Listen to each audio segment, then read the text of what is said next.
The Institute for Fiscal Studies found that moving up the social ladder in Britain has become harder than at any other point in over half a century. Well, this is something which I sensed over 15 years ago and is part of the reason why I decided to leave the country in the first place. Low wages, high inflation, political instability. Maybe, just maybe, millennials and Gen Z do have cause for complaint. Now, as a millennial, this is a topic which is very important for me, and I'm going to get into some potential personal solutions in just a minute, but I want to prime this video with 2 points. There has never been a better time to be alive, and it's never been harder to find your way. It's often very frustrating to hear that we are living in the golden age. The golden age of opportunity, of prosperity and freedom. Never has there been a time in history with more opportunity. But does infinite opportunity translate into infinite wealth or infinite health or infinite happiness? Well, no, obviously it doesn't. In fact, for the majority, it seems that the exact opposite is the case. More opportunity, more choices, more paths to take really just leads to more indecision and more life dissatisfaction. Social mobility in the UK is at an all-time low. Wages have stagnated, the economy is not growing, and the UK is divided, and I mean literally divided.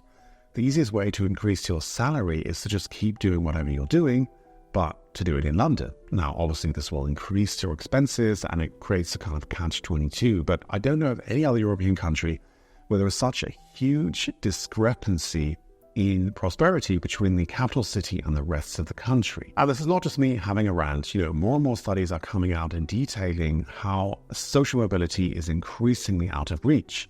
And even the sociologist Erzsébet Boködi from the University of Oxford has called this the dark side of the golden age of mobility.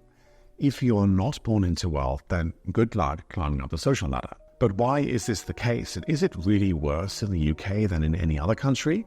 Well, yes, apparently it is. According to a report from Goldman Sachs, the UK has a lower social mobility than all major EU countries, which is pretty damning. This report does not offer any conclusive reasons as to why this is, but interestingly, the relationship between parental income and that of their children exists on a J-curve, with the poorest and richest seeing very little social mobility, but those in the middle having it a bit easier and being able to improve their life situation. An absolutely shocking 46% of UK adults believe that where you end up in life is largely due to your background and who your parents were.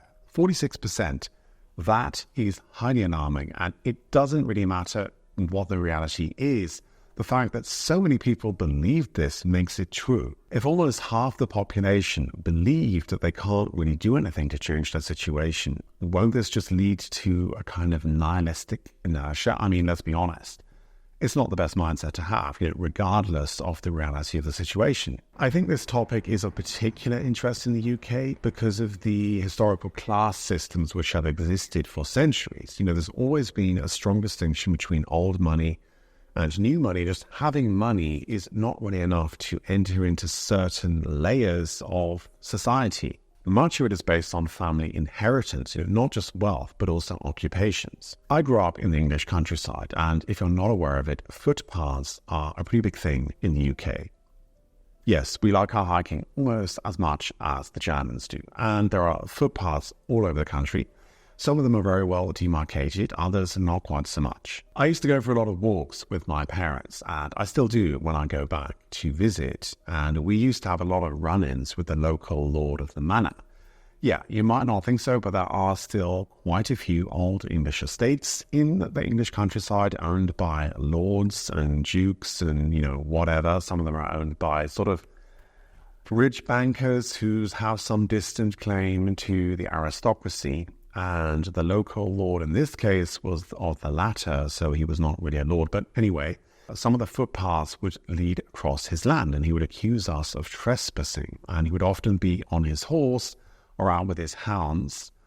And my mother used to get livid after these interactions because it was just a very clear example of these class divides and how, certain people interact or view others. The fabric of society has so many different strands that it's near impossible to disentangle all the potential factors that could influence your status. And one of sort of the potential issues is that most studies have only focused on two generations, parents and children, whereas in reality, your social status and your sort of life situation depends on many more layers of the family tree. One study found that a child is 2.5 times more likely to have a professional or a managerial job if their grandparents were of a higher class. It could be that having the grandparents involved, they pay for education, they are there to take care of the child, they have a greater network of professional contacts, and all of this influences the child positively. I mean, although this is, of course, dependent on the fact that you have contact with your grandparents and they're involved in the child's upbringing, which is not the case for me.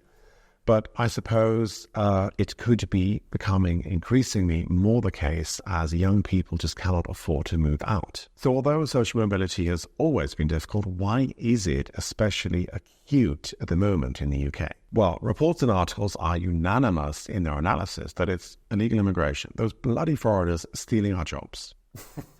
No, in all seriousness,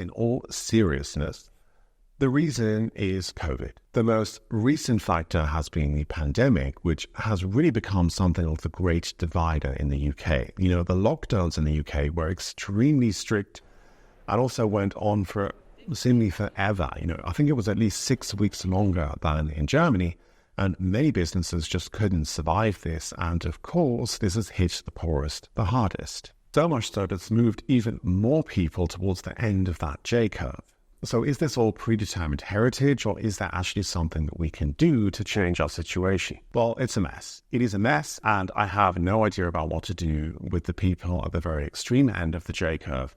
But if you're somewhere in the middle, there really is a lot which is in your control. One of the reasons that our parents and grandparents are so important is not genetic. It's the environment which we are exposed to.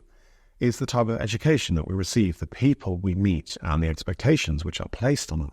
A different environment requires different skills and different abilities, and I know that I have surprised myself numerous times by achieving something which I thought really was not possible just by putting myself into a different environment. If you move to a foreign country where no one speaks your language, I think you will find yourself picking up the language pretty quickly because it's necessary for survival. Changing your external environment is one of the most effective ways to start changing yourself and start improving your situation. Move to a different part of the country, or to what I did, and leave the country altogether. Especially if you are just leaving university and all you can get are unpaid internships.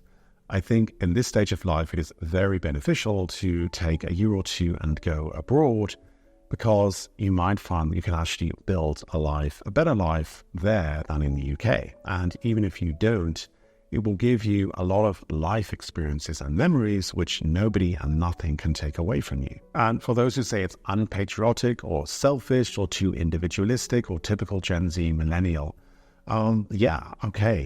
that's true. There is that argument to be made. And if you decide you want to stay and try and improve the situation, all the more power to you. But, with 46% of adults believing that life outcomes really depend 100% on your parents and your background, it seems that there really is a sort of nihilistic inertia creeping into the culture, and I don't know how to solve that. So if you do have any ideas, do let me know. But this is a problem which is, it's very complex and it's very big, and it's a difficult problem to solve. Moving abroad is great for people in their 20s and maybe even their 30s, but of course it's not for everyone. The downsides are that you lose your social contacts, you lose your network. This might have been what was holding you back from achieving your potential, but it might also have been what was holding you together. So it really is, situation and person specific. Now, don't get me wrong, moving abroad is not easy. It is actually very challenging. It will probably bring you sort of to the edges of your known abilities and limits. But as I said, even if it doesn't work out, it will give you life experience that will be very valuable later on. Alternatively, some people have just turned their backs on the whole idea of achieving social mobility through, traditional means and through traditional ways. One of the greatest things about the UK is the freedom that exists there. Even with the class system, it is not as socially rigid as many of the other Northern European countries. you can kind of just do your own alternative thing. And if you do not agree with the education system or the syllabus that your kids are being taught, you can homeschool, or you can choose some other sort of alternative form of education.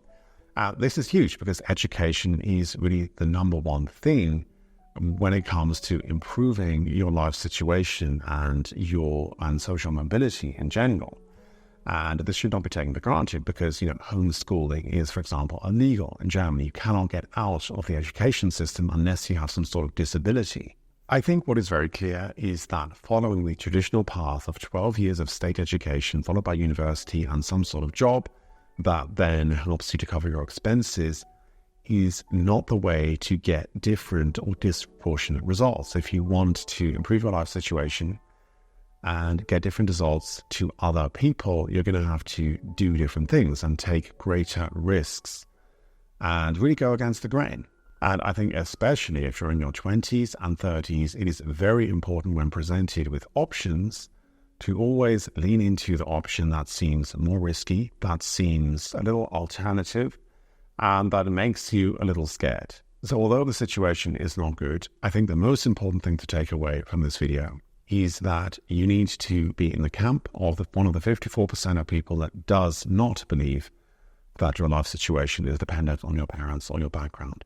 It could be that that is true. It could be that that is the reality, but believing it will not help. Take some risks, try something different. And if you are living in the UK, I would really like to hear from you. Leave a comment down below. Do you enjoy living there? Are you thinking of leaving? Let me know in the comments down below. Just remember, life is an experiment and we are all trying to figure it out as best we can.